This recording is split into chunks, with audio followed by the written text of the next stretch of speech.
It's the boy, Bubba, let's coming through. Hella clutch, flawless, can't be touched. It's your boy, Bubba, let's. Yeah, I need that hot take. I need the truth and everything that is not fake. So tell me. Welcome back to another edition of the Bubba Let's Sports Podcast, everybody. I am your host, Bubba Let's, and I didn't come alone. That's your cue. I'm back. Oh, God. Yes, Kevin is back. Finally. It has been over 2 months now. 2 months. 2 months. Since the last episode with Kevin. But Yeah. we are here just in time for... I managed to escape hell. I mean school. Same thing. And finally, I'm back to talk shit about teams I don't like. Just what we do here. It's what we do here. But it's the best thing we do here, right? Oh, of course. When Hurdle's Instagram account says, "What's the one NFL take that you stand by till this day?" Gotta go. Eli Manning isn't a Hall of Famer. And I knew today I woke up. I chose violence. That's a good one. What's mine? Oh, that's right. That Dak was always better than Carson? Yeah. But Hey, yo. Oh, we're good now. All right. hey, I mean we're a little rusty on some of these things. Rusty. So Yeah. we'll try to get through as best as we can. But Sorry, man. episode 223, we got a lot of catching up to do. We do. Free agency, the NFL draft in 3 weeks. So That's exciting. the film, Very exciting. The film session's got to get going. I got to watch a lot of film. I will. I have Twitter. That's what helps me out in catching up. You got Ian Rappaport and Mel Kiper. I got Ian Rappaport and Adam Schefter. That's who I got. Adam Schefter. That's who I see every single day, and I love those men. I love those men so much. They also love us. Yeah, that's why they're doing what they do. I mean, they're probably listening right now. Guaranteed. Oh, absolutely. Yeah. It's just nothing but pure professionalism on this podcast. Nothing but immaculate professionalism, vibes, and scorching, ice cold takes on this podcast. Ice cold. So what we're going to do is we're going to look back at some of the later free agency market signings. Which ones were our favorites, ones that really stood out. And we'll talk about the draft because we got some things to talk about. We never really talked about the trade for San Francisco to move up. And there's just a lot going on there about who they're looking to pick up. But as Kyle Shanahan said, Jimmy Garoppolo, you're fine. Jimmy G, you're good, man. You're just go out there, man. You do you. Just sit back. Go have a vacation. Go be the handsome man that you always are. You're fine. Don't even bother showing up to OTAs. They're gonna be virtual anyways. Wait, what? You think we're gonna replace you? No. How preposterous! No. How preposterous! Come on. No. Oh, that's not film on Mac Jones or Justin Fields. No. I was just catching up on college football. That's all I was doing. The absolute blasphemy for you to even think we're gonna replace you with no one. No one. No, but do you see how Justin Fields throws that deep ball? Bro, he looks good as hell. He looks good. He would have made that throw in the Super Bowl, not like you. Oh my! Wow, you're not wrong. Hey, listen, let's get it started, shall we? Because we already said this is going to be over an hour. So yeah, more than likely. So how about I've put out an episode talking about my free agency market signings, ones that really stood out. So please, sir, the pleasure is all mine to let you go first. Well, here's the thing. Do I start off my return with a bang, or do I gradually build up to it? Like, What do you think here? What do you think I should do?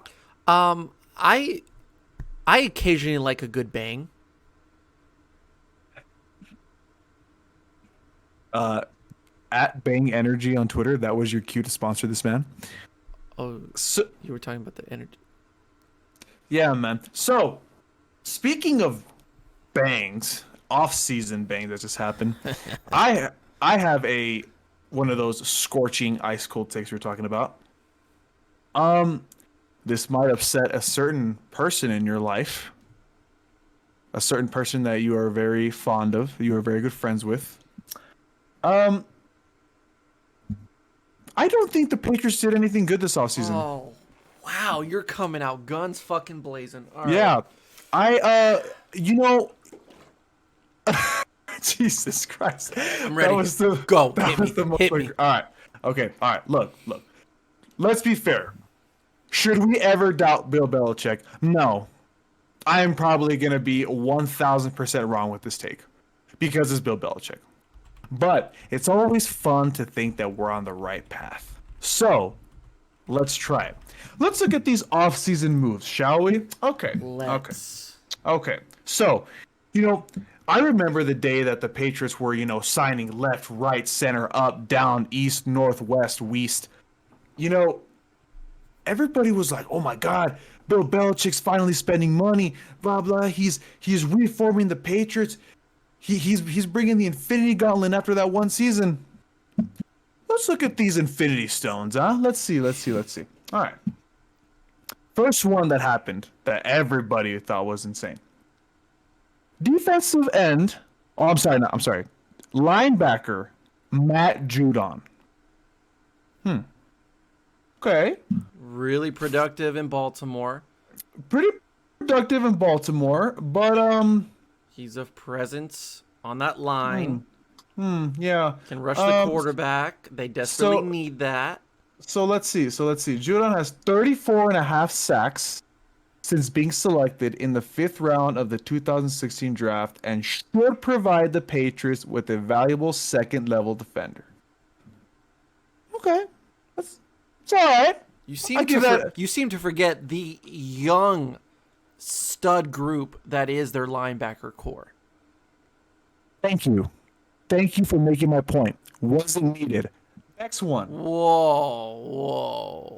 You're gonna tell me that the already stud linebacking core that they had that made a pretty big difference last year. You really think Matt Judon was needed? Matt Judon was needed. They were so bad at getting to the quarterback last season. I mean, literally, their best pass rusher was Lawrence Guy. Mm-hmm. That can't be your number one guy. Chase Winovich and Josh Uche were amazing as far as what they could do early on last season, and Josh's growth throughout the season really improved. And then Kyle Duggar is just a bad man, right? But you still needed that one guy that could get to the quarterback, and they never had that guy. Judon can be that guy. That's what you get for this move. You say A? Is it going to be a good move? Probably it will, but let me get to my point at the very end. Listen. Can we just both agree that this defense is going to be amazing next year? Yeah, it was already pretty good as it was. Like 2 years ago, people seem to forget that this was one of the historical great runs of a defense. Yes. They were making history 2 years ago. And really, the same type of team they had that 2 years ago is who they're going to have back this year. Maybe a few, departures here and there, and maybe guys are older and they're not going to be the same. But I think if they re-sign Stephon Gilmore, which is probably the number one priority for this team right now. Already done it, to be honest with you. Is it official, though? Because I know that they're going to re-sign him. Well, Gilmore wants an extension. So if he wants to go somewhere else, let's say if he's involved with the trade, he's immediately going to ask for an extension. And I don't think a lot of teams are going to do that immediately off a trade. But I hear that Gilmore does want to stay in New England. He wants to be a Patriot, and the feeling's mutual on the other side. It's just a matter of the money, which they still have a good amount to do so, but I don't think it's official yet. Well, this move, in my opinion, is an okay move. It's an okay move that will serve its purpose, but I don't feel that it warranted all the hype that it got. People were saying that this was the second coming of like the Patriots dynasty or something like that when they started doing all these moves.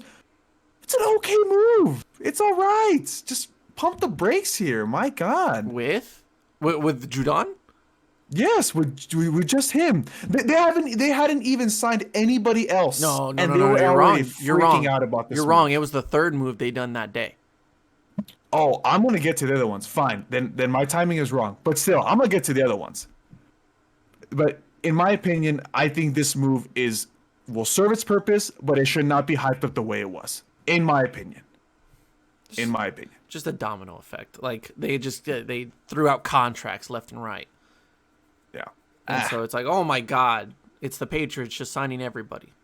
That's a pretty good way of putting it. I think this is just a domino effect because, this move should not have been hyped the way it should have been. Like I said, I have a point towards the very end of this argument that for the reason why I said that maybe they should have done something else instead of Matt Judon. But in the grand scheme of things, it will serve its purpose, but it should have not been hyped the way it should have been. Second move. This one, in my opinion, I think is pure depth in my opinion. But, I probably think you'll maybe disagree with me, but it is what it is. Jalen Mills. Oh, God bless America. Don't even get me started on that one. Jalen Mills. So, Jalen Mills, when he first joined the NFL with the Eagles, he seemed promising, right? Made it to the Super Bowl. Played decent that season. Not that bad. Ever since that Super Bowl, what the hell has he done to warrant a contract the way he got to the Patriots? Tell me. Tell me right now, what did he do to deserve a contract? Please. If you're telling me he was the best cornerback for the Eagles these last 2 seasons, that is not saying much. Jesus Christ. It's really not. It's really not. And when this move was made, oh my God, people were roaring of how wonderful it was. And I'm like, bro, why? Oh no. I'll give you that one. That one to me made no sense. It's a ridiculous move. I don't understand why people think that this is such a great move or how they like to call it, such a potentially great move. Why? What has he done to show you that he's been a super productive corner in Philadelphia? I don't believe he's going to be a starter there though. With their secondary that's really good already, and a lot of those opt-outs that are coming back this season, I think Jalen Mills is like a third or fourth cornerback. But he's getting paid like a second stringer. Why? It's ridiculous. I think this move is a complete waste, to be honest with you. It's no. Can I just do the next one that I think you're gonna say? Please do. The Nelson Aguilar pick. That was gonna be my fourth one, but I'll get to him in a bit. The next pick that I was gonna do. Why in the absolute hell do you think that a 4-game wonder tight end deserves that much money? Why? Please lay down your argument as to why Jonnu Smith deserves that much money after only having a 4-game span that was pretty good last year. Please tell me why. Because they desperately, and that's an understatement, desperately needed a tight end. Trade up and get Kyle Pitts. They're not going to trade up to get Kyle Pitts. If you're going to trade up, get a quarterback because Cam Newton's not it. So you're going to spend $50 million on a 4-game good tight end instead of trading that doesn't involve money to begin with to get Kyle Pitts. That's what you're going to do. And don't get me started on the second tight end they got. My goodness. Listen. We can just bunch this all up. into just one big just cluster of like some of these moves don't make sense, or they don't at all. You're stretching the truth as to why it was a good pick. Yeah. But it's Bill Belichick. I know, that's the thing that sucks. He's probably going to make them gods. Like, we talk about giving Jonnu Smith that amount of money right now. But when he puts up, I'm not ready to say Rob Gronkowski numbers, but he utilizes that type of offense like he did back in the day with Rob Gronkowski and Aaron Hernandez. It's going to be to where we're going to look back and be like, he did it again, right? He always does it. Like, that's what I'm saying. That's what I'm saying. Like before I started this, I'm like, let's pretend this might not. You know, we're living in this time right now. Let's pretend we're ESPN workers and doubt everything the Patriots do. Yeah, and at the end we're like, it's just gonna work. I mean, but like, it's just. But you see my point though, right? Like, no, it just doesn't make sense. I get you. Because some of these moves, I'm like, why do you need Nelson Aguilar? Because he had like a few good games with the Raiders, but like they kind of counterbalance each other because like I think Hunter Henry and Jonnu Smith together would be like are going to be great. If they just like one of them went, I would have been like, that's good, but it's still kind of weak at that position. Now both of them together, Hunter Henry doesn't have to carry the huge load, so if he does get injured, Jonnu Smith takes over, and then you still have a tremendous backfield that they can just switch out anybody on a given Sunday, and then they rush for over 100 yards. Like Damian Harris behind Jonnu Smith and Hunter Henry in a 2 tight end set, and then you can run a read option with Cam Newton. I think that's great. But then you add on the element of Kendrick Bourne, who was used in a misdirection type of play in San Francisco. Like if they can utilize that in New England, they can broaden this playbook up a lot because Kendrick Bourne had a lot of potential last year. He had to fill in the gaps for Brandon Ayuk and pretty much everybody that got injured last year with San Francisco. He was there. He was the only guy left, really. And he did all right. He did good for a nice starting role. So now put him in a system to where he's not the number one guy, but if he steps up, then he can be a number one guy. And maybe in the draft they go after a Jalen Waddle. Then you look at these signings, and it's all coming together. They re-signed Kyle Van Noy, who was a great leader. They're bringing back Dante Hightower from the opt-out last year. The McCourty brothers, J.C. Jackson, they're all re-signed. They're all good to go. Tell me how this team does not make the playoffs. So that's the thing. The re-signings and everything they brought back. I love the fact that they brought back Kyle Van Noy. Kyle Van Noy, he was amazing the whole time. His time in New England. You know, J.C. Jackson, you know, the McCourty twins. Literally, those are the players that helped them build their dynasty of why they were so damn good. It's just, to me, the whole grand scheme of everybody just absolutely giving the Patriots this praise as if they won free agency. No, they didn't. They just spent the most money.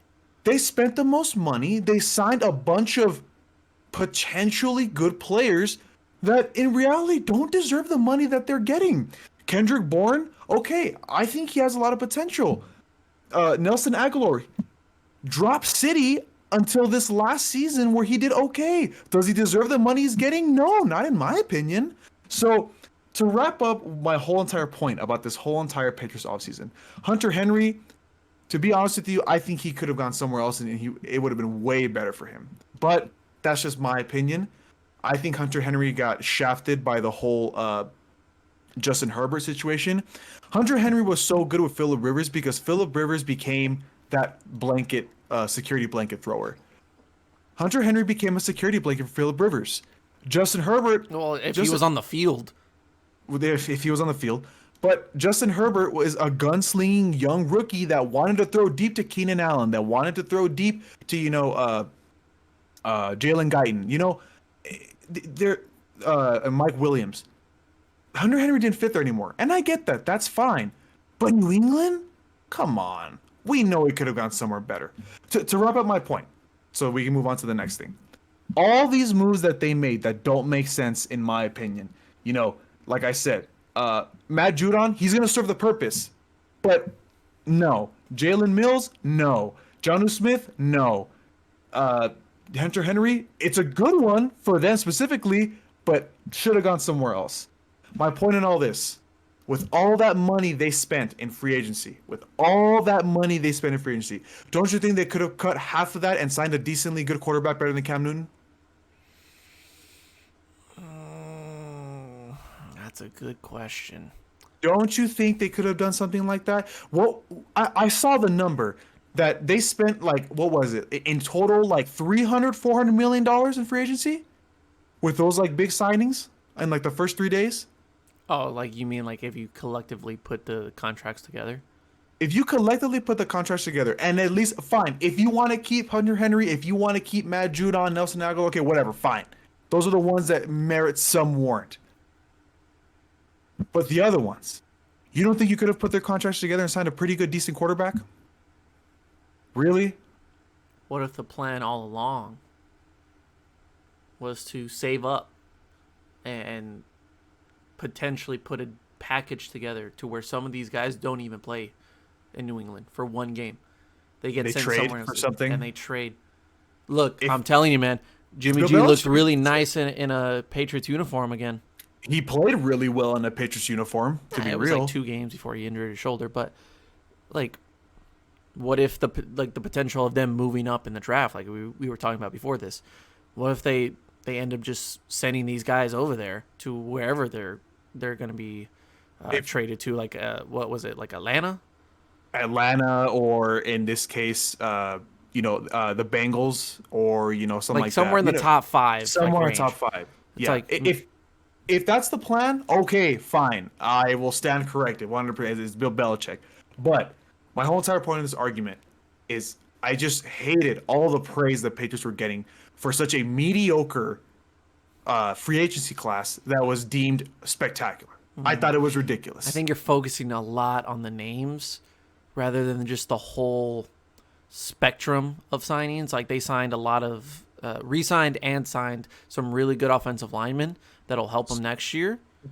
No, I agree with you. The re-signings are pretty damn nice. Yeah. So I'm looking at them right now. like, I'm not saying the Patriots are going back to the Super Bowl, but if you think that a team that barely missed out on the playoffs in the last 2 weeks of the season, when they had basically one of the worst offenses, most bland offenses that I've ever seen in my lifetime, and they barely missed out on the playoffs at 7-9, you really think that with a beefed up defense again that has their young players back for another year, their re-signs, their opt-outs are back again, their offense is going to be better with a better offensive line, better running game, and more weapons for Cam Newton? And if Cam Newton's the guy, maybe we can take a step back on their expectations. But if they end up putting someone else in there, then I'm thinking they can make a playoff run to where people are going to be scared to play the Patriots.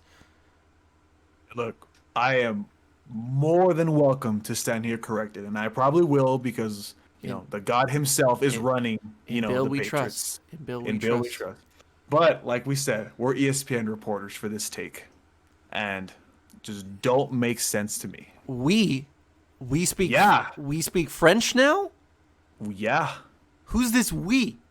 You agreed with me on Jalen and Jonnu and Nelson. Okay. I gave you those, but your argument I'm not agreeing with. Babe, I'm not your babe. I'm not your babe. We'll see, man. We'll see. So in Bill we trust, not in Houston though, because they didn't trust him. But can we just get to the point? What the fuck are the Houston Texans doing? I feel like the Houston Texans are becoming the new Cleveland Browns from back in the day, where just everything that goes through there is just not good. Everything that happens there is not good. All they have is a bunch of problems. I don't know. And you know what's crazy? Their backfield is insane. Their backfield is insane. I don't know about insane. Okay, let's don't give me that face. Don't give me this face. I don't care how many yards David Johnson can run for. I'm not talking about David Johnson. Well, how are you going to talk about the backfield without talking about David Johnson, who's most likely their number one running back? You don't think that Philip Lindsay and Mark Ingram could be the next Boom and Zoom? Literally almost the exact same thing. With what offensive line? That's the problem. How are you ever going to be able to do anything in the backfield when everybody knows what you're going to do? You think you're going to let Tyrod Taylor throw the ball down the field? Wait, man, wait. But remember, they got Laramie Tunzel. Remember that, man. Remember they gave up everything for him? Come on, big brain.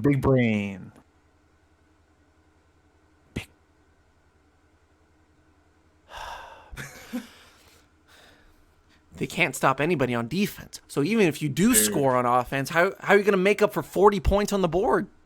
How long do you think this is gonna last? What do you mean by this? Like the Cully era, or the Texans' embarrassment?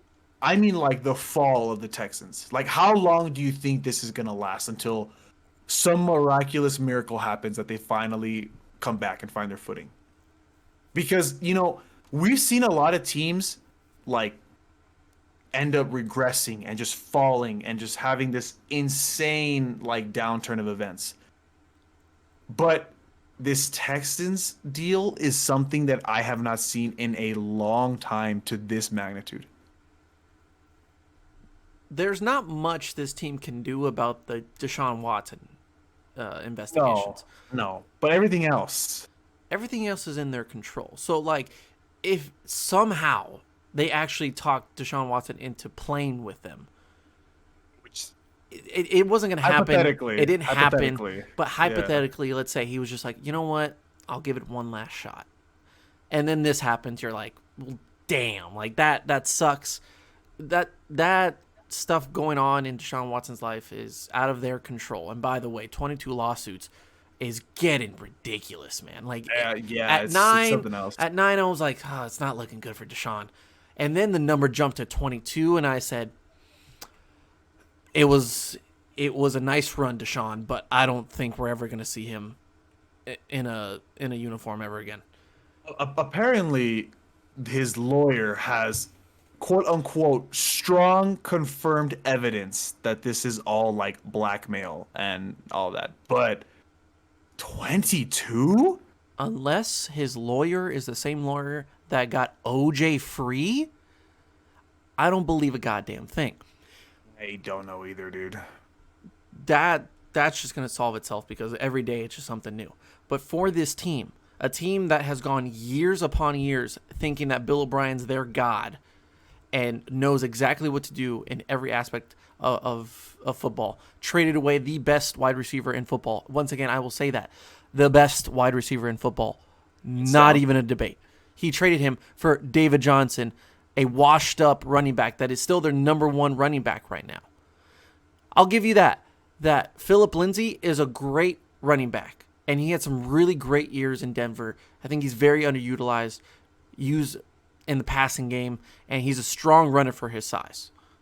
Mark Ingram, man, it just stays young.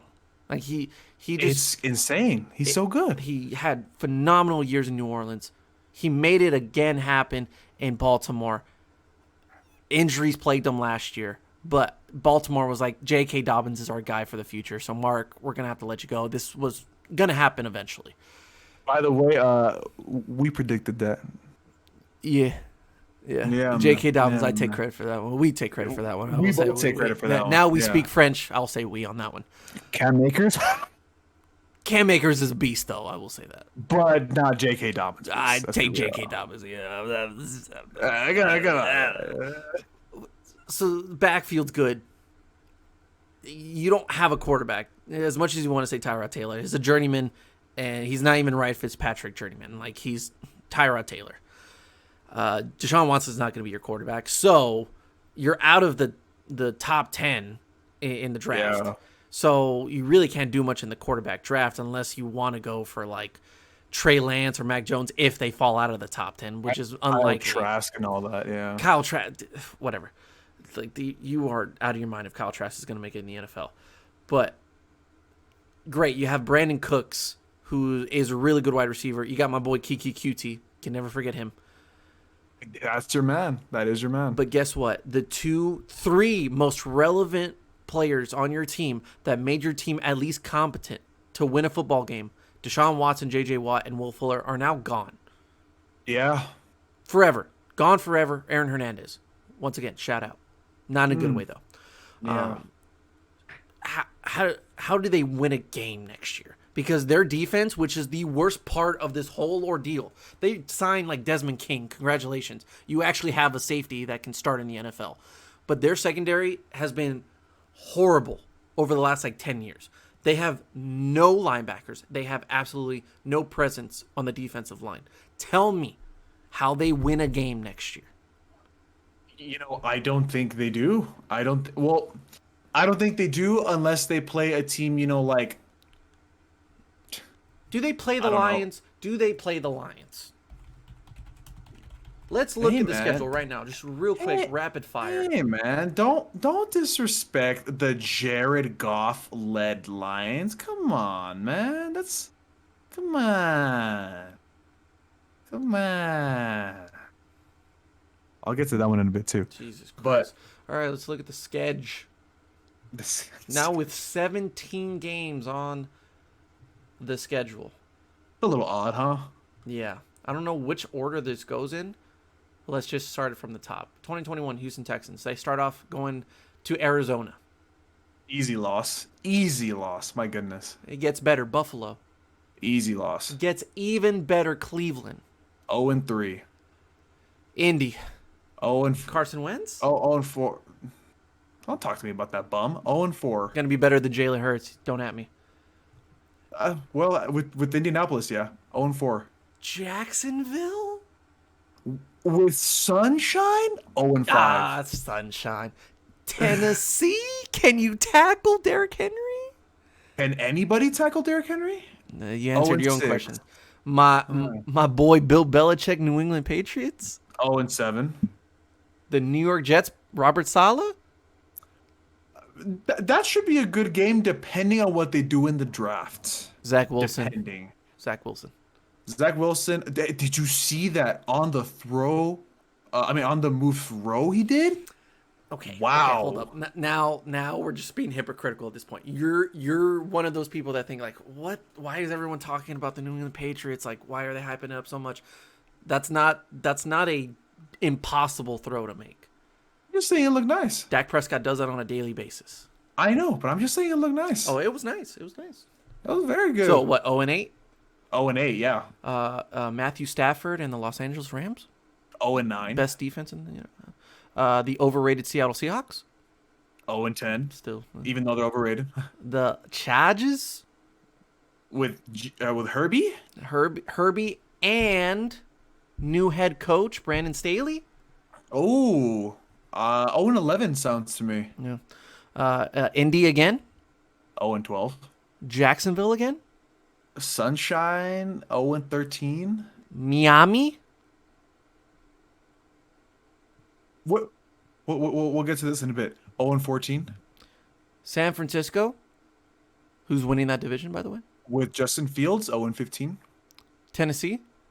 0-16. And Sam Bradford. No, not Sam Bradford. Sam Darnold's Carolina Panthers.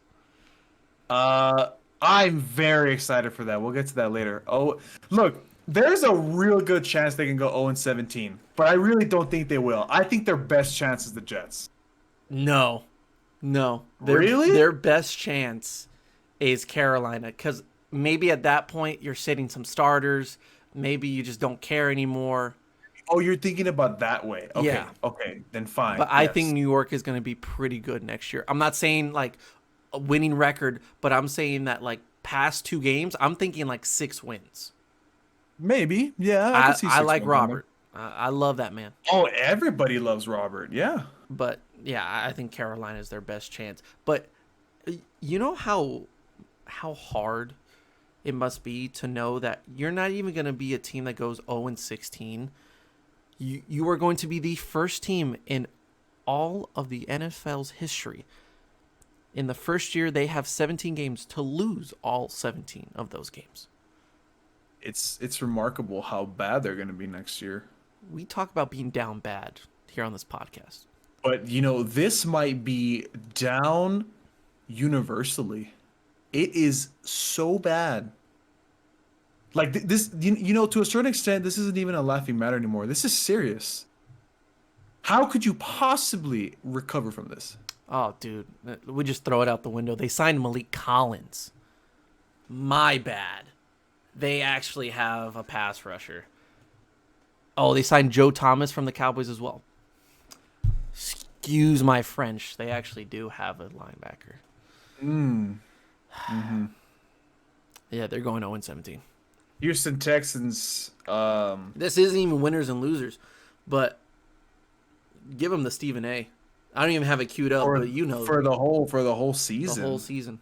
Like for the next 2 years, 3 years. Like we're gonna do winners and losers, and we should just call it winners and Texans.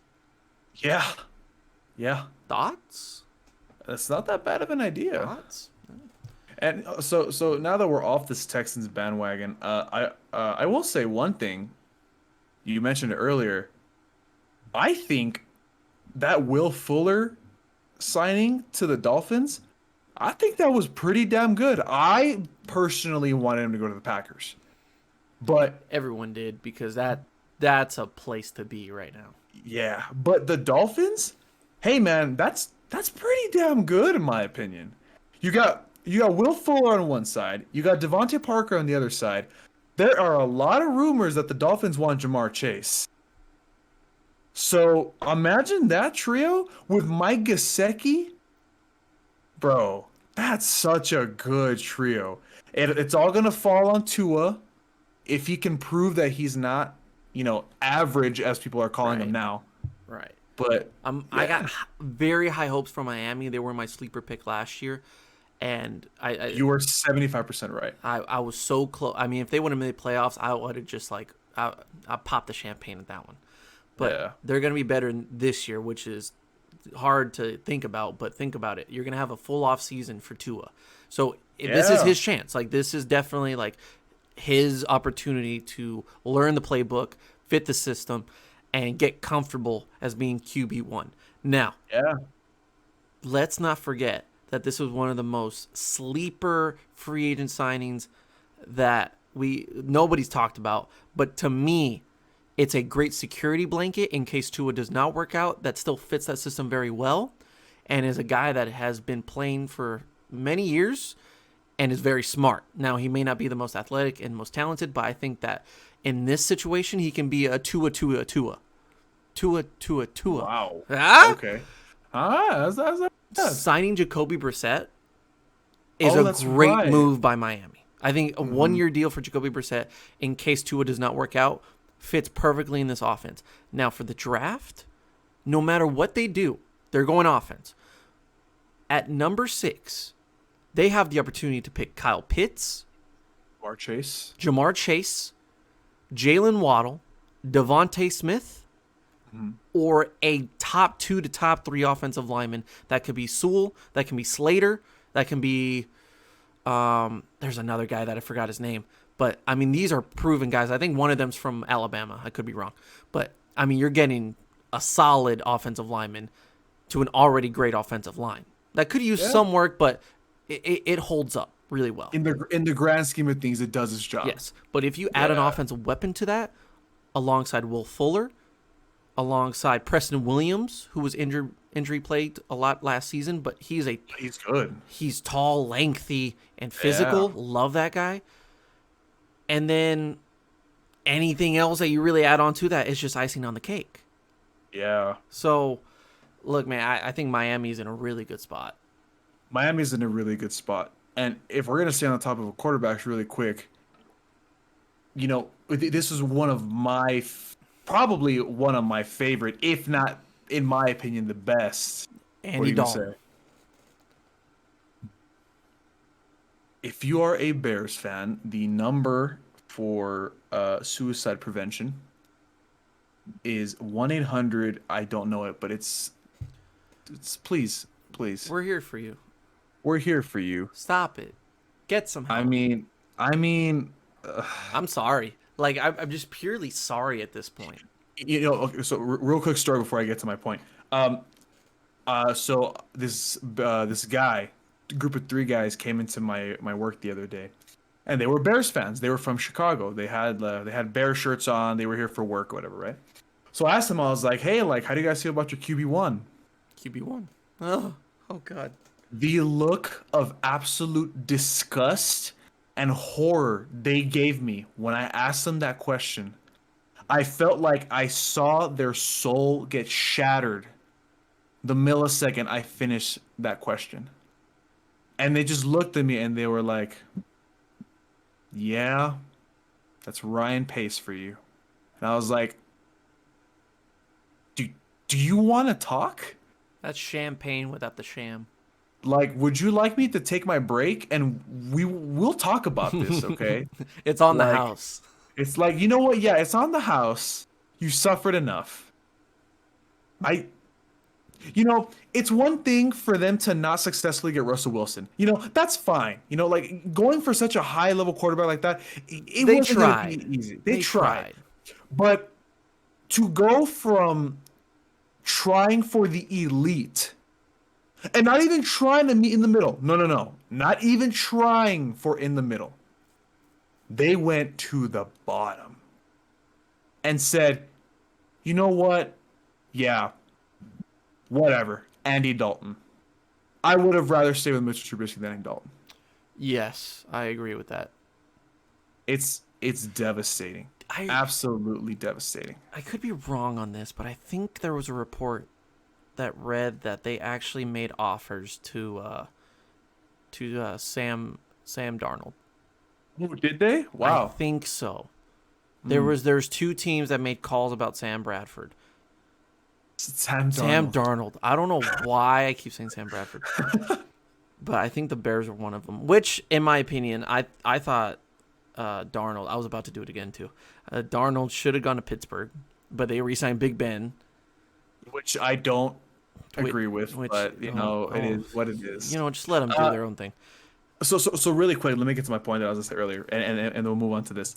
I think one of the best, if not the best, moves of the offseason. I'm not saying they are instant Super Bowl contenders now, but this is very interesting to see. It's very, very interesting to see what Matt Stafford could do with the Rams. I'm very, very excited to see what they could do. Look, if Cooper Kupp and Robert Woods already looked pretty good, pretty all right with Jared Goff, can you imagine this level up? Yeah. I'm excited. Like I said, I don't think they're going to win the Super Bowl. I really don't. But that's a pretty good playoff run. No, you're right. Something just tells me that Stafford's going to get injured, and all hopes would be. Oh, stop it! I'm sorry, but we can't just ignore. Why? We can't just ignore it. Yes, you can. No, we can't. This man was on the injury report every week for 10 years in Detroit. Okay, well, you know what? If I were in Detroit, I would want to get injured too. Are you okay? Are you fine? Dude, look. Being a part of an organization that strips you of everything, that doesn't give you any help at all. I mean, Kenny Golladay, like, you have your saving grace in Kenny Golladay, and man messes up his hip for the whole season, and it's over. It's over. TJ Hawkinson, pretty good, but not a game changer. Marvin Hall, pretty good, not a game changer. Marvin Jones, pretty good. DeAndre Swift, pretty good. Game changer. I mean, the pattern was just there his whole entire career. Once Megatron left, it was over. And literally 4 years after Megatron left, he came out in an interview and said, "I retired because of the Lions." Come on. Come on. Look, man, I'm saying, you're not getting a new body when you go to Los Angeles. It doesn't work that. Yes, you are. He's now in sunny California in that $5 billion. You know what? The $5 billion stadium. There's something in the air there.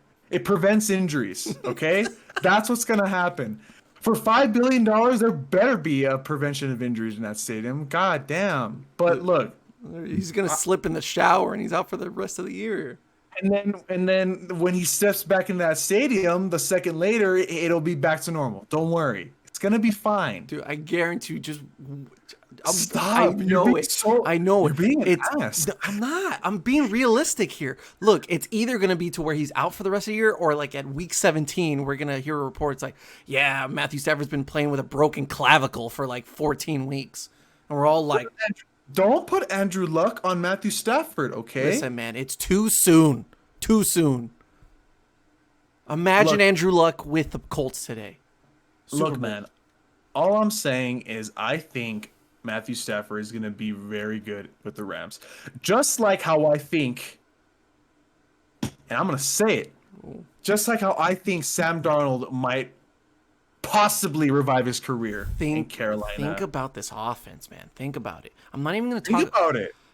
like it goes unsaid about like Christian McCaffrey, DJ Moore. Like these guys are really good. Remember when he's reunited with Robbie Anderson? Exactly, like the Robbie Anderson connection. Like I thought about it like Yeah. 5 minutes later, and I was like, "Oh my God, they're reuniting! That's great." That was the one thing positive going on in New York at the time. I think What's the best move out of that too? Who is not in Carolina and who is in Carolina that is now directly responsible for Sam Darnold? Matt Rule. Well, yes, but more so Joe Brady. every day. Yeah, dude, Joe Brady. That's what I'm saying. That's what I'm saying. Joe Brady with Sam Darnold. Wow. Like this man made Joe Burrow look like the greatest quarterback of all time in a national championship game where he was getting blitzed by like 10 guys.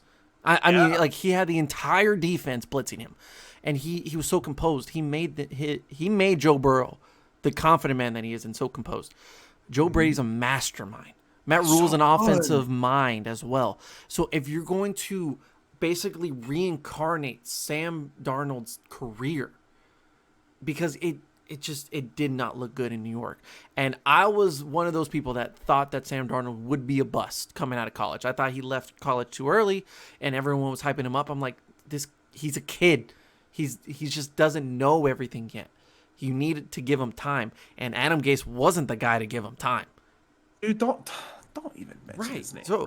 But to go from that, the upgrade of Adam Gase to Matt Rule and Joe Brady, in my mind, in this offense, makes them one of the most entertaining offenses in the league to watch next year. Dude, easily. 100% easy. This has the exact remnants of the Jeff Fisher to Sean McVay situation with Jared Yes. Goff those Yeah. first 2 years. It's the exact same thing. Literally pinpoint accuracy of how close this is. I think this was great. Did you see the video of his family and friends throwing him a party because he left New York? Oh, I would throw I a party love it. too, and I don't even play for I them. love it. I love it. I drank a beer when I saw that video for him. Thank God. Did you see the Carolina Panthers Twitter right after they signed him? Yes, I did. Like the Monday Night Football thing? Love it. I love it. It was so good. funny. So good. Listen, Carolina might be the greatest team to watch that is going to be dead last in their division. There's no way they win the division, right? And there's no way they have a winning record. I'm not going to go that far. Okay. There's no way they win the division, obviously. Not a chance. There's no way they're second place either, right? Not a chance. But depending on what Atlanta does in the draft, I think they could pull off third. Atlanta is in a new era, and with their interim coach last year, they did all right, but they showed like signs of like still being old Falcons. I don't know. Okay, I'll save it for a second because like I don't know what they're doing in the draft. I really don't know. They're the most unpredictable team in this year's draft. Nobody knows. Nobody knows. So Well, to be fair, nobody knows because nobody cares. There's not an ounce of excitement coming out of Atlanta anymore. Well, yeah. When you think of Atlanta, who do you think of right away? Don't even think about it. Just say it. Julio Jones. Okay, what? I love Julio Jones with all my heart, but that man's gotta go. He's gotta go. His career has been wasted there, dude. I feel bad for Calvin Ridley because now he's gonna have to be the number one. But I mean, goddamn, he's gotta go, man. They're talented, man. Like, they have some really stud players. Like, I think They Calvin Ridley's their do. best receiver. I'm not gonna lie. Like, that's not me trying to disrespect Julio Jones. I think Calvin Ridley's just that damn good. Dude, And Russell you know, Gage, like, he's really Russell good Gage as well. came up. Yeah, I mean, But they have so many old pieces from the Dan Quinn era. And Matt Ryan, like, he has 2 more years left in his contract. If you're the Falcons, you got to think that this is the final year of great college quarterbacks before it just dies down for a little bit. Yeah. Like, this has I so honestly- many. I don't know anybody that's worth a value next season. But that's the tough part about Atlanta is, like, I don't know what they're gonna do, but they can go what 8-9, 9-8, and I'd be like, yeah, they're average. It fits. It fits Atlanta. You know. So that's why I think Carolina is last. But if they get third, I think that's a Super Bowl parade for me. Yeah, it's. I don't know. You know, it's funny because we're talking about like the bottom 2 in the NFC South, and then when you look at their neighbors in the standings, do you think that the NFC West is going to be a complete turnaround I am from so last year? excited to watch the NFC West. I cannot tell you how aroused I am by the idea of these like Thursday night, Sunday night games of the 49ers versus the Rams, because the 49ers are coming back swinging, man. They're coming back swinging. Arizona, are you kidding me? Like, they have to win this year. They have to win this division. Dude, tell me right now. Tell me right now. Okay, look. I know there's a lot of good trios out there in the NFL. You know, we're fans of a team that has a really good wide receiver trio. But bro, come on, man. You can't sit there and not say that trio that Arizona has now is not so exciting to watch. You got the best wide receiver in the game on one side. D-Hop. You got D-Hop. You got at a point in time a top 5 receiver in the NFL that wants to make his comeback on the other side. And then you got a lightning rod in Christian Kirk that can just do whatever he wants down the field. Dude, And this don't forget about Andre Isabella. yeah. I caught you off guard with that one. You got me on that The one. man yeah. murdered the Cowboys secondary. Bro, this looks so good. It looks so good. And look, we all know that JJ Watt is not in his prime anymore. We all know that. But you cannot sit here and tell me that whenever JJ Watt is in a room, you want to run through a brick wall for him. Yes. And that's exactly what's going to happen to the defense. Their defense is going to be good next year. Dude, there in my opinion, there is no excuse for the Cardinals to not win at least 11 games next season. At least. But does at the that- absolute least. But does that win you the division? I don't know. Like, because that's the great part of it, is that I don't think 11 games wins you that division. I don't know, because look, we both just said that Seattle's overrated, because they are. They're They the are overrated. Houston Rockets of the NFL. They'll win a bunch of regular season games, and then when it Doesn't comes down matter. to like the pressure point, they're gonna fall. And then you got, like you just said earlier, you got San Francisco that literally is getting their whole team back. Their whole team, literally almost every single one is coming back. The San Francisco IR. Dude, it should be a spectacular team to watch. And then what I just mentioned earlier, $5 billion ever.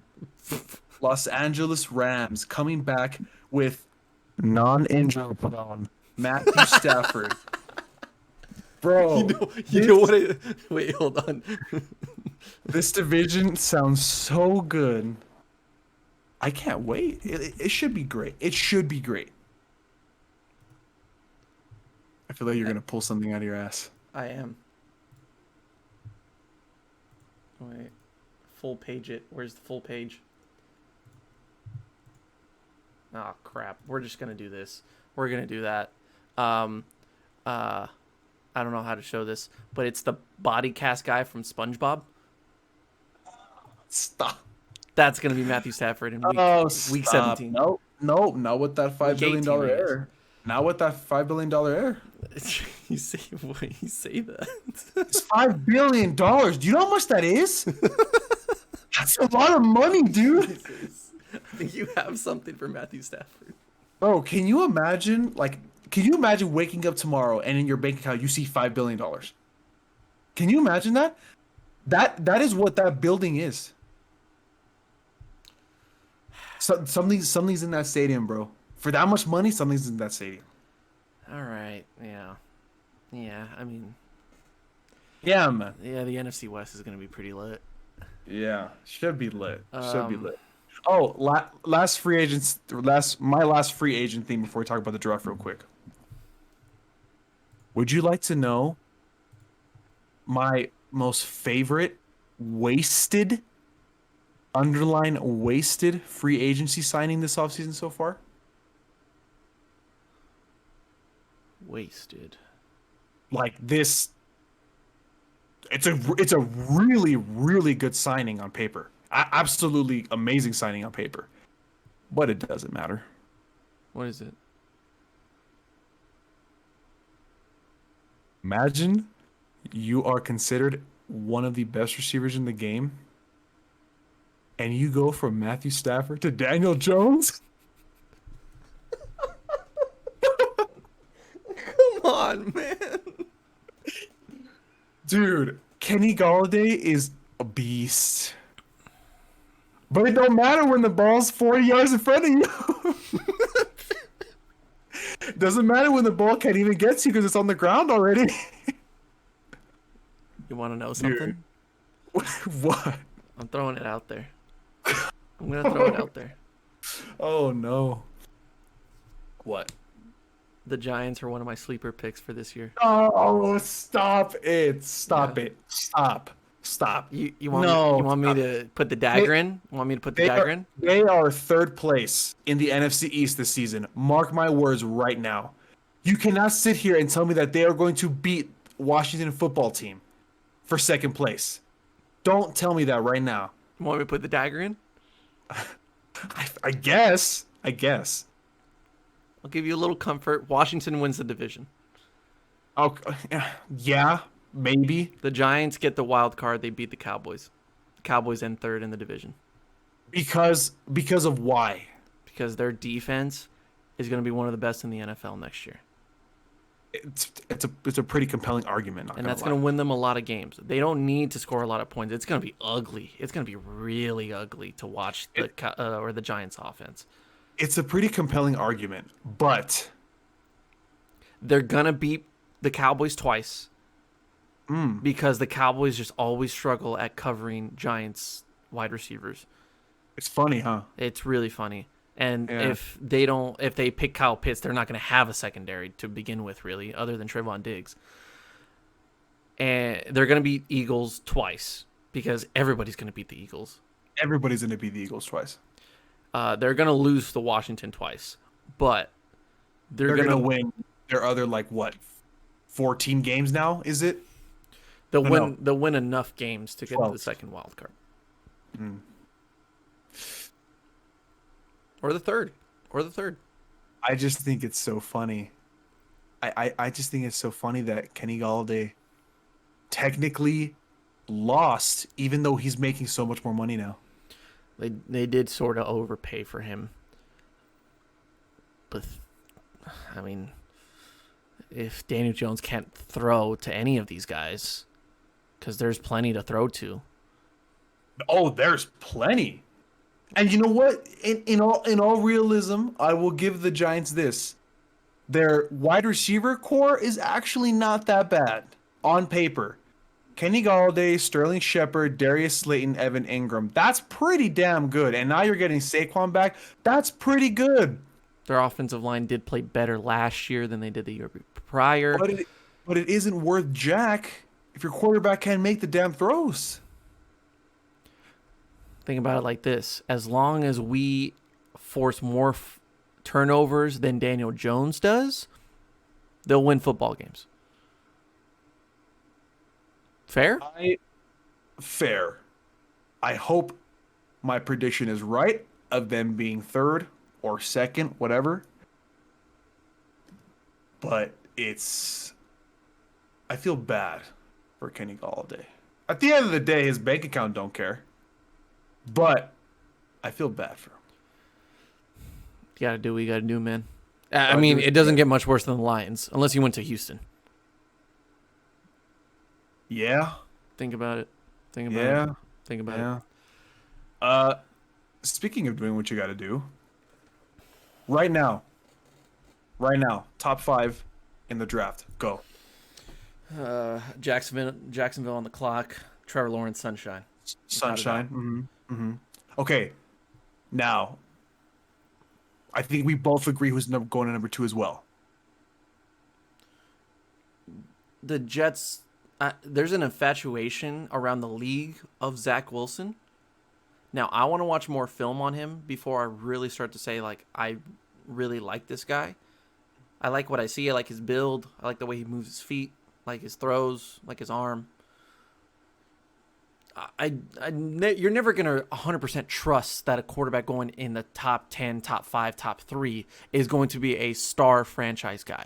The stats show that it's likely not going to happen over it is. So the Jets are just doing what they have to. Right now, if you give me the choice of either Zach Wilson or Justin Fields, I'm taking Zach Wilson. And that's saying a lot because I have a fucking Buckeyes helmet right behind me. And I'm saying Zach Wilson will be a better quarterback than Justin Fields. Now, with that said, I think you would agree that Zach Wilson's going number 2 as well. 1 and 2 for me is a lock. Yeah. It's locked. Because now that Darnold's out of New York, you have no choice. You have no choice because if Darnold would have stayed, I thought Sewell would have been a good alternative. Been like, okay, we give Darnold one more shot because now you have two studs. Stud offensive tackles. Mekhi Becton played great last year. Phenomenal. He was the guy that I felt like had the most upside out of any offensive lineman last year, and he lived up to the hype. I mean, he exceeded expectations. So now you have on the opposite side, Penei Sewell. But that's if Darnold would have stayed there because you would have been like, okay, we have for 1 year a guy. But now you don't have that guy anymore. And who are you going to go with? Joe Flacco? Flacco's in Philadelphia now. Well, yeah, because you're going to go with Zach Wilson at number 2. Yeah. So, like we said, 1 and 2 are locked. That's why I'm saying that 3 through 5, that's where it gets very interesting. So at 3, no matter what report you throw at me, if Kyle Shanahan comes to my house... Kyle Shanahan. I said Kyle Shanahan. You said Kyle Shanahan. Kyle Shanahan. Are you drunk? A little bit. It's been a long day. Okay. If Kyle Shanahan comes to my front door and he's like, Mr. Bubba Lutz, I am going with Mac Jones at number 3. I'll look him dead in the eye. I said, Mr. Shanahan. I don't believe a goddamn word that you say. You may be handsome and you may be rocking the sexy stubble with the hat and you may look good on... He is very handsome. Very handsome. Yeah. You may take me out to dinner. You may persuade me, which I don't mind. Like Gilbert? Exactly. But there's no goddamn way you're going with Mac Jones at number 3 overall over Justin Fields. I've been reading those reports, believe it or not. It's funny you mentioned that. I read a report the other day that says the clear and obvious choice for the Atlanta Falcons is Mac Jones because he plays like Matt Ryan. That was the report I read. That is the most accurate report I will ever see. It is literally, you don't need an explanation for that. You just say, Mac Jones, Matt Ryan, Spider-Man meme. That was good. Thanks. So I read the report and I was like, you know what? In at first glance, you're like, dude, this report is idiotic. But then when you really think about it, you're like, Matt Ryan has technically been accompanied by some pretty damn good receivers his whole entire career. He's had everything. So has Mac Jones. Exactly. So at first I was all like, this article is dumb. This is ridiculous. But then I started thinking about it and I was like, wow, it's actually Spider-Man. Think about it. Yeah. Spider-Man, I mean. Yeah. Think about it. Mac Jones has a great running back all the time. For Matt Ryan's most of his career, it's been Devontae Freeman and Tevin Coleman. Yeah. And Todd Gurley, if you really want to count it, but The first half of the season, yeah. Yeah. Alabama wide receivers.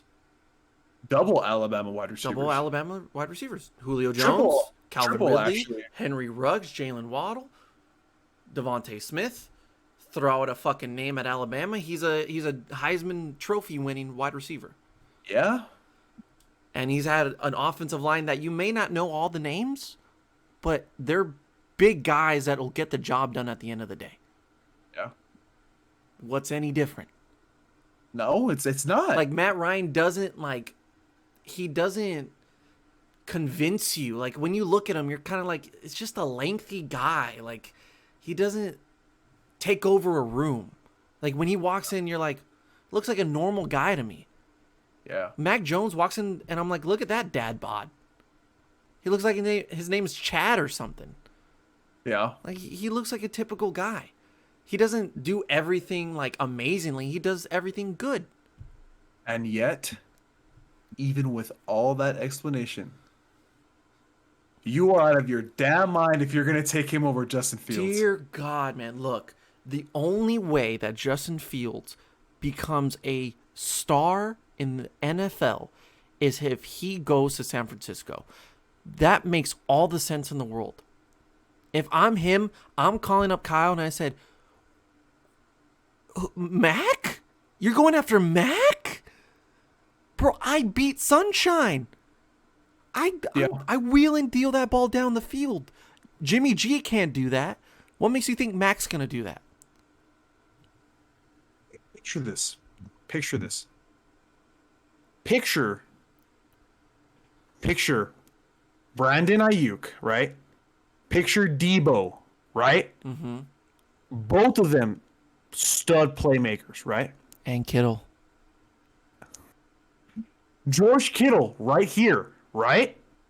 Arguably the best tight end in the NFL. Arguably.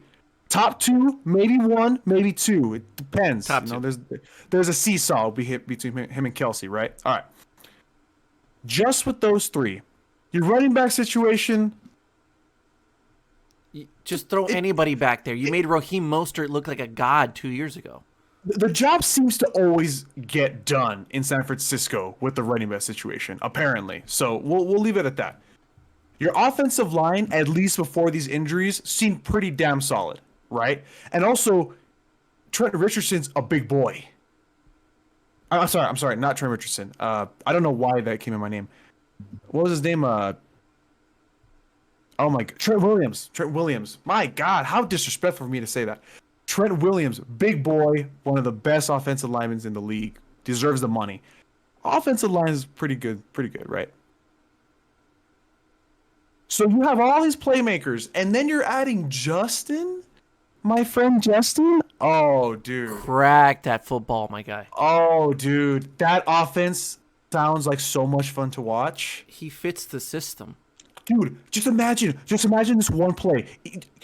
Brandon Ayuk, reverse. Psych, Debo, reverse. Psych, Raheem Mostert, go through the middle. Psych, Justin's already in the end zone by the time you know what's going on. Oh, my God. Dude, No, that's amazing. imagine, though.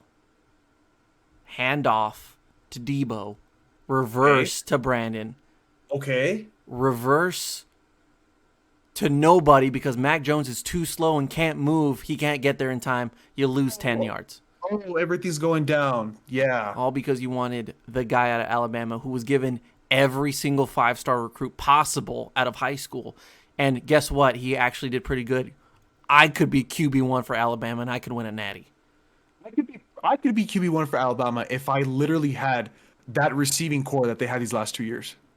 All you had to do was throw a screen at the line of scrimmage to Devontae Smith last year, and you won a national championship.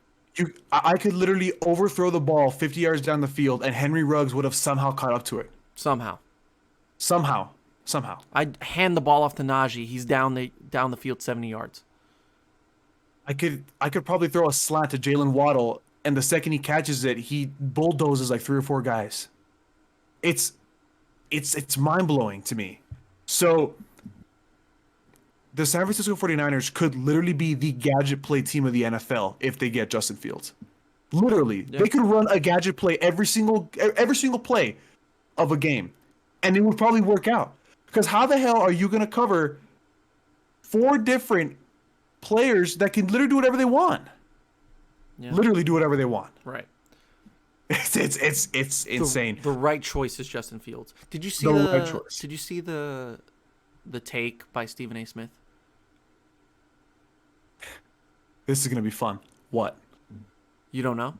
No, I don't. They say that the reason why a guy in Mac Jones that was projected to be like late first round, like even during the college football season, that he's suddenly the number 3 overall prospect over Justin Fields is because Justin Fields is black.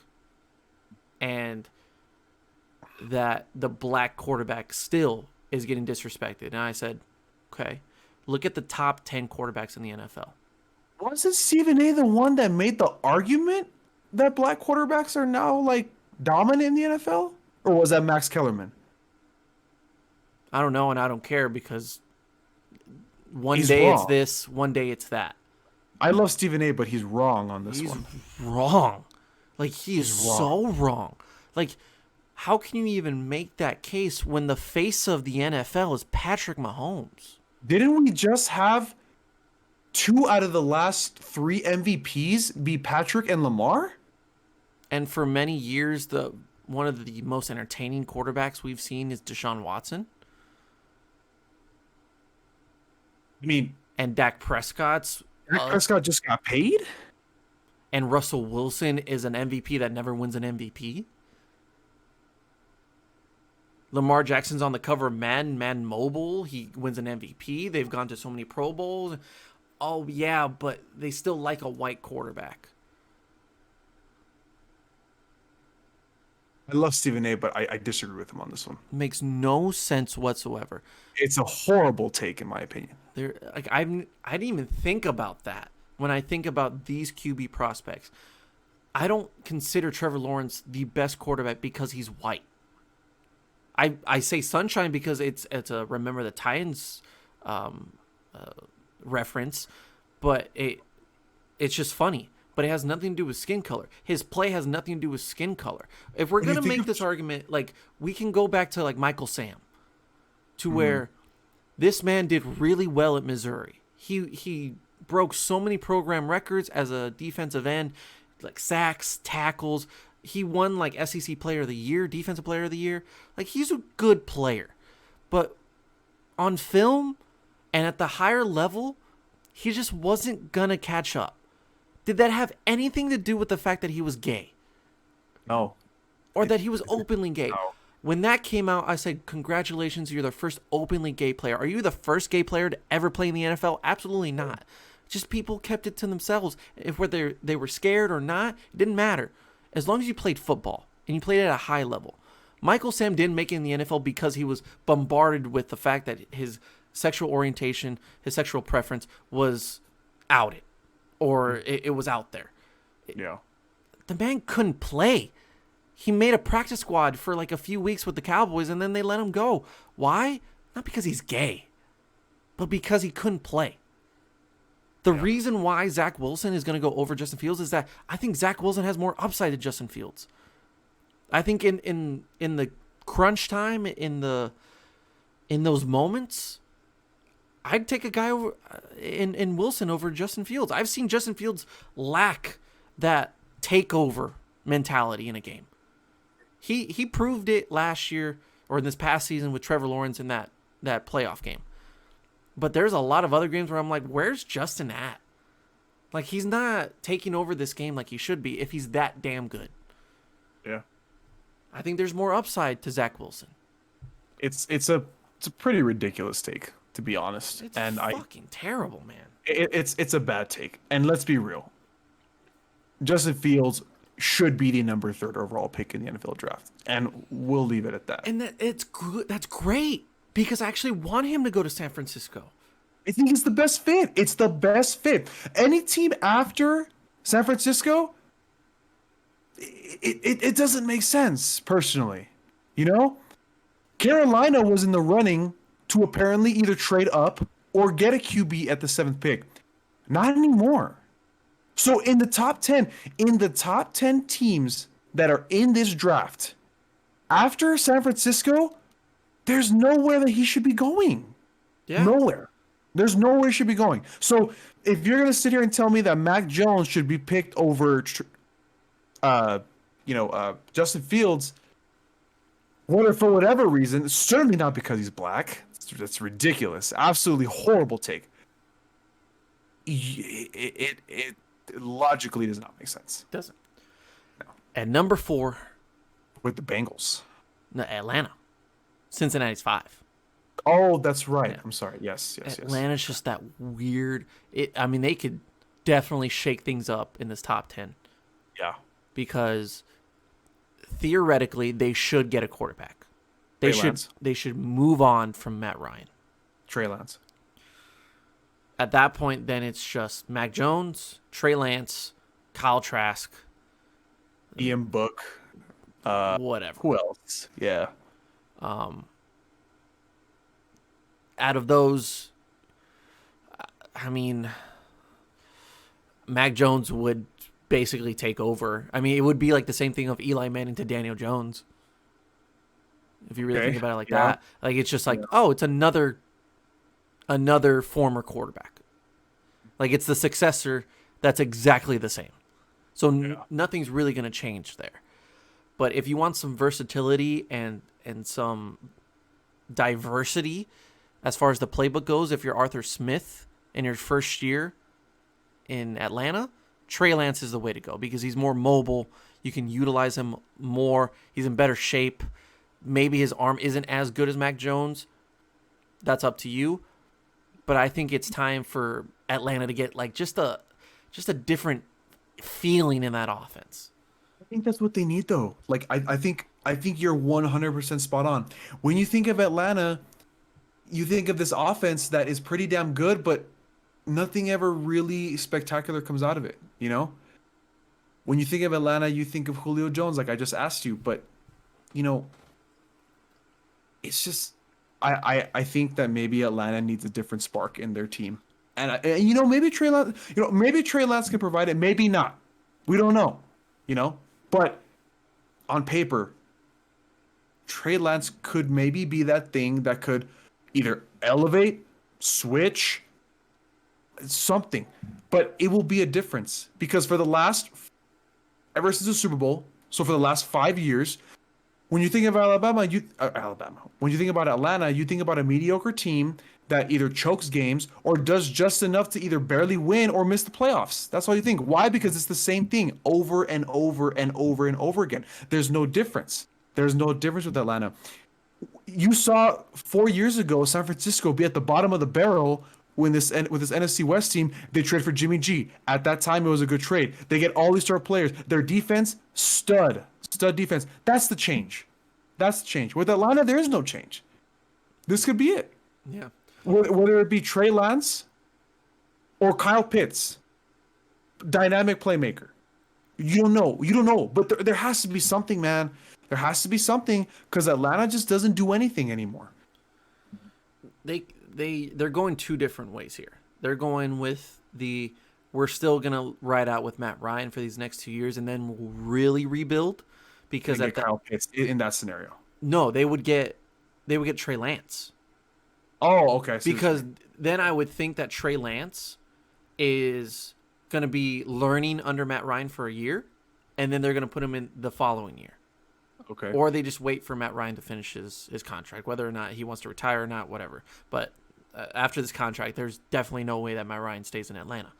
So you learn under him for a year, get him settled, get him feeling really good about being in the NFL. Or you stay with, like, we're getting aggressive with Matt Ryan. Like, we know it's coming to an end, but we're still on the push. Then you get Kyle Pitts, which, in my opinion, you're getting the best available player on the board. If you're going with Kyle Pitts over Trey Lance, who is going to be giving you that security at that position, hopefully 5-6 years. Or you're going with Kyle Pitts, who's going to give you his all in the next 2 years, and they're going to be really fun to watch offensively, but they're not going to win any games. It's hard because either way, it's kind of like you're taking that full-on risk. I truly think that they are still completely tunnel visioned with Matt Ryan, that they're going to go Kyle Pitts. Tunnel vision, no change. Yeah. I think the move should be Trey Lance. I think it should be. So I don't love it. I don't love Trey either. Lance, but it's kind of your only choice because in the next 2 years, there's not going to be a quarterback like any of these 3 or 4. Yeah. And then number 5 with the Bengals. We both know who it should be. If they don't go offensive lineman, I'm personally driving to Cincinnati and I'm telling Joe, get out, please. We both know who it should be. 1, 2, 3. Penei Sewell. Sewell. Now, who will it possibly be? Because we both know damn well what the hell they do over there. Say it with me. 1, 2, 3. Jamar Chase. Oh, what? Wait. Who should be there? Like who? No. Who would? Penei should be there. Who they probably will get. Oh, I heard something different. Might be Jamar. Yeah, I mean that's sexy. Like that's the Jerry Jones pick if you really think about it for Cincinnati. It's sexy, but is it worth it? No. I mean, it doesn't matter when the whole reason why your quarterback got hurt in the first place is because you could not protect him whatsoever. Like, he literally got blindsided and his knee fell apart. Joe was going to win Rookie of the Year last year if it weren't for that injury. I stand by that statement. I know Justin had a phenomenal season after Joe went down. But it was Joe. But I thought Joe was just going to ball out because Cincinnati, like, they stayed in a lot of games last year when Joe was in because of him. Like, the only reason they were in some games was because Joe Burrow was so composed and said, all right, you're going to keep scoring on me? I'll score on you. I got T. Higgins. That's all I need. Yeah, T. Higgins exploded last year. And actually, he was your call. T. Higgins was your call last season. I wasn't completely in on T. Higgins, but good job. That was your call. I mean, it was just because of Joe Burrow. If he had to play with Andy Dalton, if he had to play with Brandon Allen, I would have been like, T. Higgins ain't gonna have that. Ain't gonna have those stats. But Joe will make it happen. So if Jamar Chase gets it done and Joe Burrow can stay healthy, hell yeah. That's gonna, like, dude, fantasy leagues are gonna die over Cincinnati's offense. Oh, easily. It makes no sense, but it would happen. But dude, look, when it comes to the future, you have to, man. You have to. You can't pass on a guy that's been a part of a... You need to. Yeah, you need to. You can't pass on a guy that has been a part of a program that just sends out pure, like, talented offensive linemen out of Oregon. Yeah. Oregon and statistically, they have some of the best offensive lines in all of college football for multiple years. So a guy that basically is the face of those great offensive lines in Oregon, Penei Sewell, and your one need on that offense is a offensive lineman. Do the math. Recognize when common sense is needed. Take the guy that you need, you want. It comes together. I'm sorry that Jamar Chase is going to go to another team. But do you want your quarterback that you're going to have for the next 5 or 6 years, hopefully healthy? You got to make him happy. You made him happy with T. Higgins. You have Joe Mixon behind you. Complete it. Give him a guy up front that he can believe in and trust that he will protect them. Yeah. Yeah. Well, that's the top 5. I think we both agree. The rest of the draft, it should be interesting, but Like, I'll say this. I think Denver moves up so they can get a okay. quarterback. Okay, so in this scenario that we painted, they're either going to get Mac or Kyle.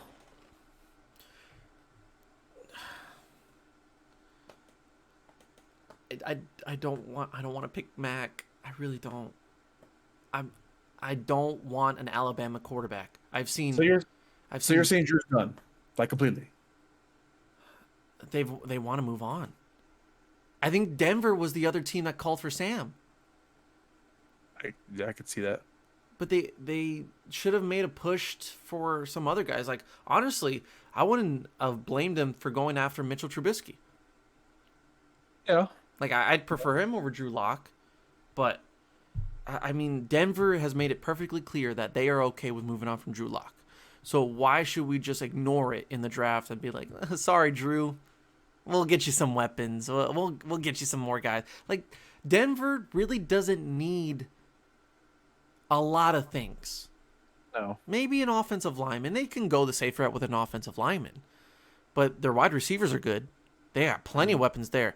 Running back, you don't address it in the top 10.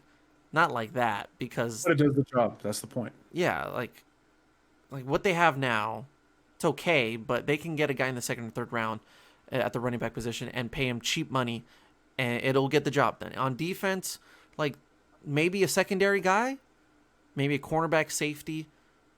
Like, in the top 10, there's going to be a few there. But their defense is pretty good. Quarterback is the one thing that really puts it all together. And if you don't go within the top 5, I don't think that answer is there. It's not in Mac, it's not in Kyle. If they can somehow get Trey, or by the grace of God, get Justin Fields, then I feel that Denver is like a legitimate contender. Okay. But I don't see it happening. I think they would be fine with getting Mac, because now he's got the hype behind him. Okay. And then Dallas. The clear-cut choice is Patrick Surtain. I also like J.C. Horn From South Carolina. South Carolina, yeah. He's getting a lot of great publicity about his pro day, about his workouts, like, and they're looking at his film and they're saying, like, this dude's physical. Him and Caleb Farley are also in the talk as well. Caleb Farley early on was getting a lot of attention, but I think due to his injury history, that's where he kind of fell off. Now, Caleb Farley is still a really good prospect, but I think it's between Surtain and J.C. Horn, which I'm perfectly fine with for the Cowboys at 10. I also read a report about Slater. And Slater, yes, we just discussed this. From Brian Broaddus, who is a mastermind when it comes to Cowboys insider talk. He said that Slater could be the next Zach Martin. And if you're an intelligent Cowboys fan, you're just like, yes, because you know what that means. You know what that means because he's a guard. He could play tackle, but it is a risk there because he's not really that comfortable at tackle. Brian said this, is that he plays guard like Zach Martin did back in college. So I'm completely sold on that. If they want to go that route, I'm fine with that because that means Connor Williams, get the hell out of here. Yeah. And then if you want to give him a year, maybe start leaning him toward the outside, put him under Tyron to learn under him. The year after, in 2022, we have Slater, Connor McGovern, Tyler Biotish, Zach Martin if he stays in the league, but Lyle. And then Lyle. Now, if it's just going to be to where he takes over for Zach Martin once he leaves or retires, then I'm okay with that as well. But any way possible to where we can get Connor Williams out of this offensive line, I'm good with it. As much as I agree with you, I still think the clear-cut choice should be Patrick Surtain. Oh, It should. It's defense. It should be. It should be. There is no goddamn reason that a tight end should be on the Cowboys board once this is all said and done. I don't want to see a goddamn offensive player unless it's a tackle or a guard. Do not draft Kyle Pitts. Please to God, please. Do not spend any draft pick on anything other than a defensive lineman, a linebacker that they desperately need at this point, and a quarterback and safety. Yeah. There's no excuses. Just don't do it, man. Please, please. And if they trade up to get Kyle Pitts, I swear to God, I will enjoy watching him play in that Cowboys uniform. But just so you know, on the inside, I'm disappointed. You're dying. I'm dying. Yeah. Yeah. It's it's gonna look really flashy when you're third place in the NFC East.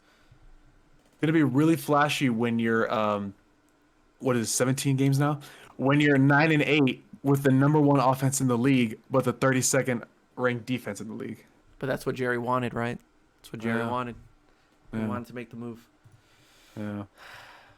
An hour and 30. That's not bad. You know what? That's not bad. I'm okay with that. That's not bad. That's not pretty bad. good. We got through a lot. We really did. Yeah, we did. We really did. So we'll see you in 2 months from now.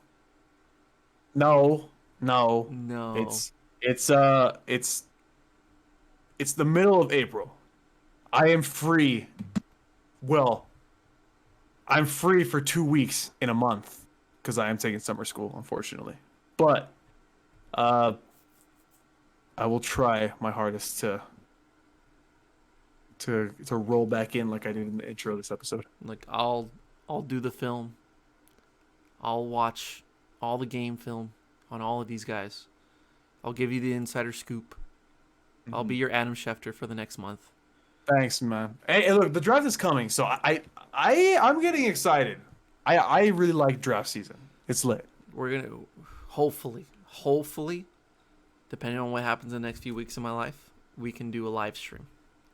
That would be because that was great last year. Yeah. Funny, real quick thing actually.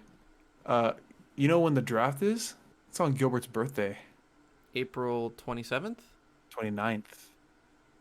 Oh, because it leads into May, right? Yeah. Yeah. Okay. Yeah. Okay. So, yeah, should be fun. We'll see what we'll do. Well, that's all you, since I live 9 hours away. You don't have to. You're gonna make me act up. All right. Thank you, Kevin. Thank you, man. It's been fun talking. It's been fun talking about this. I needed this. I'll tell you that. We both did. We really did. Yeah. I'm gonna go rage on Valorant some more, if I'm not banned. I'm gonna go eat food. Ah, okay. Solid choice of activity. Solid choice. Yeah. Solid choice. Yeah. This has been episode 223 of the Bubble Let Sports podcast. Thank you, Kevin. Thank you all for listening and watching, and we'll see you next time for some more sports talk on the podcast. Yeah. Hold on, tell me who's your top 5 quarterbacks right now, dead or alive, huh? And how much do you care about a ring if the best player got carried by the team?